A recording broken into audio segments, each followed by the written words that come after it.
Mostima is one of the most epic characters in all of Arknights. Not only that her kit sucks big ass, her design is also absolutely based. She is dripped out, she has a blue tongue, a big fluffy jacket and a blue tongue. She has both horns and a halo and a... wait a minute. A halo, horns, wings, a tail? Oh boy, it's getting interesting. Today we will talk about Mostima. We will discuss who she is, what she does, and most importantly what she is, and also how she got into that weird state she is in right now. Because yes, this is weird, not normal. But let's start where all good things start, at the beginning. Also, subscribe to the channel, like 40% or something. Mostima was born and raised in Laterano. It's here on the map, quite central, quite a nice place. I mean, look at it. It's filled with marble, guns and a lot of angels, one of them being the Pope, who rules the country as a theocracy. Mostima is a Sancta. She was born as a regular Sancta with the typical features, a halo, wings and empathy. A natural ability this race has, which allows them to feel the emotions of other Sancta. Mostima grew up together with another Sancta whose name is Lemuel. Lemuel is the sister of another Sancta called Lemuel, who some of you might know under other names like Exia, Exu, Best Girl, the Apple Pie Girl or the one from the Dojins. She has many names. Their family situation is quite interesting, by the way. The two are not blood related. Lemuel was adopted by Exia's parents before Exia was born. Despite that, they were still very close and all. Mostima spent a lot of her youth together with those non-blood related sisters. From Exia's Paradox record we know that they went to school together. Those pictures on screen right now, by the way, look absolutely nothing like they used to look back then. We only have their current art right now. It is what it is, you know, nothing to worry about. At some point, Lemuel and Mostima graduated and both of them joined the Pontifica Cohos Lateran. If any of you have ever checked out the files of, for example, Plume, you might have heard of them. They are essentially something like the military force of Laterano, their country, to put it simply. Mostima used a gun back then, by the way. She later in her Paradox record says that she kinda misses using her gun. It must have been somewhere around this time that she met Fiammetta, who also was a member of the Pontifica Cohos Lateran. Fiammetta is a true prodigy. She was given to a monastery when she was 7 and raised and trained by a gun knight who calls himself her grandfather. She was so insanely good that she got the offer to be the first ever gun knight who's not a Sancta. The three became what you can call sisters in arms. They formed a very strong bond together with going on missions, spending their free time with each other. It was all quite nice. Fiammetta in particular really loved that time and would later on miss it a lot. Because, you know, thankfully this is Arknights, good things don't last long in this world. In the year 1091, which is 6 years before the events of the main story and 8 years before Guide Ahead, the three went out on a mission, together with this prick over there. I refuse to call him by his name, but his name is Andoain, which is what I'm gonna refer to him as. Andoain is a very interesting character, by the way. This video is not about him, so I won't go into details, but let's say that he is not happy about the way Laterano is being run. Because of personal experiences he had in the past, he wishes to change the country. He was the leader of this team, by the way. They were sent out to Castledale, a part of the world, which is essentially the pure opposite of Laterano. It is an underdeveloped nation that is just considered a region by many at this point. It is being ripped apart by civil war, and it is inhabited by the race based on demons, the Sarkas. The Sancta and the Sarkas have been killing each other for thousands of years at this point. They don't even really remember why. Just take it this way. Anyway, they were sent there in order to take out a random group of Sarkas bandits, which recently has been harassing Laterano caravans that are traversing the area. A pretty basic mission, they just have to kill a couple of people, nothing special, to them at least. Everybody agreed that it just would be a routine mission. That ended up not being the case. They found that group. They were hiding in a complex of ruins, remnants of a building. They assumed that the group was using those as some sort of base, yet interestingly enough, there were no signs of hostility coming out of it. There were no traces of those Sarkas at all. They entered the ruins, and the only things they really saw were men locked in their own time, as Fiammetta describes it in Guide Ahead. In her files we find a more detailed explanation for what happened. I quote, "There were a large number of corpses present at various stages of decay. The bodies were all in front of a sealed door, as though they came seeking for something, only to never find the answer they sought. The deceased were of different races, ages, and even eras, but they all had one thing in common. They were frozen in their own moment in time." While they witnessed that, an emergency request came in, and Fiammetta decided to go and check out what that was all about. She left the rest, saying that she would be gone for more or less half a day, nothing special. In the meantime, the rest found something else inside of the ruins, the lock and the key. Two staffs which you might know from Mostima's artwork. Seeing those triggered something within Anduin. Remember how he wanted to change Laterano? He felt like those two staffs might be just what he needs for that. We don't know what exactly they said to each other, maybe they didn't say anything, and the next things that happened were fully based on what they felt through their empathy. There was a confrontation between them. Anduin used his arts on Lemuel, sending her into a coma in which she would stay for the next 5 years. Mostima reacted by raising her gun, pointing it at him, pulling the trigger and wounding him, which forced him to flee. There is no concrete reason as to why Mostima didn't fucking kill that guy, but it is implied that her feeling what he felt through empathy might be the reason for it. No matter what she felt, Mostima knew that she could not let him take the lock and key. That's why Mostima picked them up instead. Keeper of Lock and Key was the name of the original Mostima banner, and that's a pretty accurate description of her. After not that long, Fiammetta returned to this whole scene. Anduin was gone, Lemuel in a comatose state, being carried by a distressed Mostima. The biggest change, Mostima had started to grow horns. In case I did not make that clear enough earlier, Mostima was not born with horns and a tail, she was born with the regular features of the Sancta. This appearing on her is an absolute madness. Mostima, Fiammetta and the comatose Lemuel returned to Laterano, and Mostima was brought to the Pope. Yep, Pope Evangelista the 11th himself.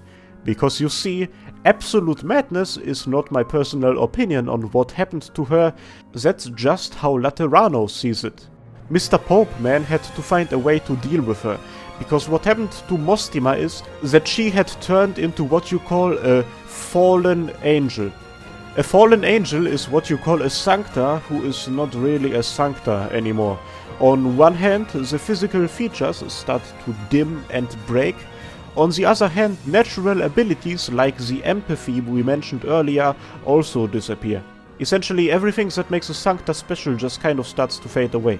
What I am not completely sure about though is whether the horns and the tail appearing are a part of becoming a fallen, or whether the fallen ink is just responsible for taking the Sancta features away and the appearing of the Sarkas features is a result of the connection that has been established with her two staffs. From that line right here and from the change in the size of her horns between the two artworks, we can guess that her Sarkas features also grow more prominent over time. We will talk about the process of becoming a fallen in a bit, but let's talk about the two staffs real quick. First of all, Mostima says that there's a guy inside of them. The lock, to be precise. Remember, this one is called the lock and this one is the key. Mostima can be seen having proper conversations with that guy, and it can be seen being way nicer to Mostima than to other people. Not sure whether that's just because its mood changes rather quickly, or just because of the strong connection between it and Mostima. She also sometimes pets it. Now, the whole thing about a guy in the lock can be put into perspective if we look at it in combination with a big guy in her E2 artwork, and reports of a guy appearing behind her when she uses her powers. Now, this is absolutely not confirmed, but I think we very much could consider it a possibility that she has a pact with a big Sarkas deity ancient demon guy who resides inside of those staffs because she has picked up those staffs. If you want some cool food for speculation about those staffs, you should go and check out Mostima's module description, some hyper-hyped stuff in there. The staffs give her insane powers. First of all, she just gets pure destructive powers that are strong enough to destroy the Rhodes Island landship if she went all out, but most importantly, it gave her the power to manipulate time. She is capable of slowing down both objects and people. We can see that in Guide Ahead and in Fiammetta's Paradox record. Anyway, a decision was made for Mostima. Since she is a fallen, she loses certain privileges, like the right to use a gun, but also the right to stay in Laterano. She gets formally exiled and given a new job. She gets the position of a legata. The legati are an organization of essentially messengers working for the Pope, carrying out missions all over the world. This makes sure that she still is of some use to Laterano, while not actually being present there for most of the time. In her function as a legata, she traveled to many different countries, carrying out what Mostima herself describes as wacky missions for the goofy Pope. We even can see a short extract of what we can assume to be one of those missions near the end of chapter 8, when she delivers a message to Wei Yanwu, the chief of Lungmen. Don't look at this text box if you don't want to get spoiled. Fiammetta was with her pretty much all the time, by the way. She volunteered to go with Mostima as somewhat of an overseer, her official job being to make sure that she does not leak any confidential information while being a messenger that gets sent out on missions by the Pope. That's her official job, but she later reveals that she had a personal motivation to volunteer for this. As we mentioned earlier, she was not present during the incident in Castledale, as she went out to look after an emergency signal right before it happened. That made her feel incredibly guilty, as she thinks that things would have never been that bad if she would have been there, although everybody tells her that it's not her fault. She wants to take revenge on Ando Ein, and she hopes that Mostima, always having her staffs with her, will one day make Ando Ein try to take them away from her, lure him out essentially, so that she can fucking kill him. But I'm also pretty sure that she just has feelings for Mostima. It is one of those history will remember them as friends cases. Maybe that's just me. She follows Mostima on her travels, and she has to change her code name once per month. Here are some of the examples of the names she gets, and since Lemuel at some point becomes the one responsible for them, this will most likely not change for the better for her. By the way, Lemuel woke up from her coma after around 5 years, and at around more or less 6 months before Guide Ahead, she picks up some secretary work for Laterano, becoming the one responsible for communication with them, like, you know, reports, messages, paperwork, blah blah blah. It's a part of it. That's the dynamic here. Mostima goes around, Fiammetta follows her, Lemuel in charge. They did that for around 8 years. At some point, Mostima also got into touch with Penguin Logistics. At another point, she got into contact with Rhodes Island thanks to the contact with Penguin Logistics. Code of Brawl also happened during those years. And then we get Guide Ahead. The Fiammetta event, it's happening right now. Guide Ahead, by the way, was not that insanely important to Mostima's story herself. It was way more focused on Fiammetta. The most important thing happening to Mostima in that event is her debating whether she should quit her job as a legata at the end of it. That lazy prick. What Guide Ahead is important for though is in understanding Mostima. The event provides us with enough information to fully understand what happened to her. I'm talking about the incident. Remember, she got into a fight of Anduin, shot at him, and then turned into a fallen angel. But why so? After having talked about her story, it is time to talk about how she became a fallen. The Fallening. In Mostima's files we read, the law is absolute. From the moment she aimed her gun at another of her kind, her fate was already decided. This is a publicly known secret. This directly refers to the incident at Castledale. When Mostima used her gun against Anduin, it is implied that this is the reason for her fallening. But how can that be the case? If you give the Sancta guns, then why do they get sanctioned for using them to defend themselves? Mostima essentially shot Anduin because he turned on her and Lemuel. He fucking put Lemuel into a coma, my man. Why did he not become a fallen for attacking her? Let's look at the first line again. The law is absolute. It has been heavily implied, and at this point I would almost say that it is pretty much confirmed, that the Sancta have some sort of a hive mind-like connection with each other. The empathy feature being one of the key indicators for that. In addition, a Sancta gains his halo and wings once they speak their first word, and once they pass away, those features start to dim and then disappear. This is very weird, since those are actual physical features. They are really there, and they can get into the way of heads and stuff. They are real. Who or what gives it to them and then takes it away? Who decided that all Sancta get empathy and that Mostima loses it when she pointed a gun at Anduin? So far there is no sign anywhere that would hint at the existence of an organ somewhere inside of a Sancta, a halo spawner that gives it to them. If the features of a Sancta were purely biological in nature, then there would have been some sort of mention of that at this point, I think. No, it is not biology. It is law. This word, law, does not refer to the written laws of Laterano. It refers to a concept, an entity, a hive mind. You go ahead and find a better word for it. Guide Ahead has revealed that the Sancta in fact are all connected to a thing called the law. It is this law which gives them empathy. It probably also is what gives them the privilege to use guns, and it prohibits them from using guns on each other. It even gives them an inner instinct that prevents them from just casually pointing guns at each other. And then in case they break this rule, it punishes them for doing that by taking away all the cool bonus features you get from being a Sancta. Mostima broke that rule when she shot at Anduin, but Anduin did not break that rule when he used his arts on Lemuel. It seems like this legit is just about the guns here. But why do the Sancta have all these privileges to begin with? Why did the law choose them, and by what criteria? Why are they the only people who essentially were able to create their own little paradise in the middle of the apocalyptic world of Terra? What is the deal with the Sancta, and why did Mostima get the features of a Sarkas the moment she started to fall? And not just the features, but it is implied that she has blood similar to the blood of Kekelia, a Sancta Sarkas mixed race person. What the fuck is a Sancta? Well, we will speculate about that in one of the next videos.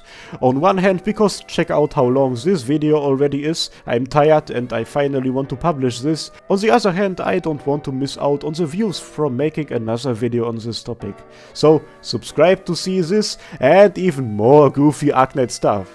Bang! Oh, by the way, an extra fun fact to round everything up, Mostima does not actually have a blue tongue. But you can be sure that I'm gonna continue to pretend that she does.